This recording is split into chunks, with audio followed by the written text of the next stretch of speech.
Pizza, c'est l'histoire d'un jeune garçon qui s'appelle François, qui a une vingtaine d'années. Il est encore étudiant, il est timide, il est introverti. Il a une mère très possessive qui va l'obliger à trouver un job étudiant pour financer ses études. C'est comme ça que François va atterrir dans une pizzeria parisienne qui s'appelle Gogo Pizza et qui est tenue par son oncle. Sur un trottoir humide qui reflète les néons des enseignes lumineuses environnantes, la roue avant d'une mobilette s'arrête.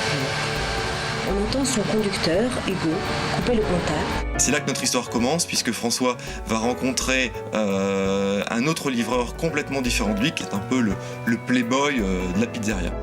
Et les deux vont aller donc livrer ensemble dans Paris leur pizza. C'est comme ça que François va comprendre un peu les méthodes d'Hugo, qui consistent à choisir les adresses de livraison et à ne livrer que chez de belles demoiselles. Et donc François va arriver chez 3 jeunes filles qui vont un peu le draguer sous forme de chansons. C'est à ce moment-là donc que le film part en comédie musicale.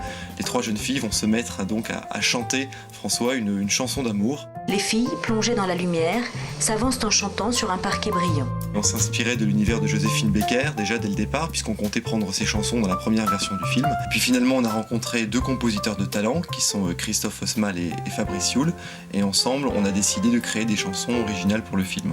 Donc la première, la chanson s'appelle C'est toi, elle a été composée par Christophe avec le parolier Sylvain Maillard, et ce sera la chanson des 3 filles quand elles attireront François dans leur appartement.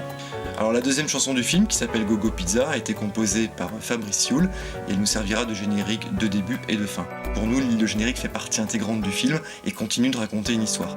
Il s'agira d'un petit dessin animé qui racontera en fait l'aventure des 2 livreurs dans Paris jusqu'à leur première livraison.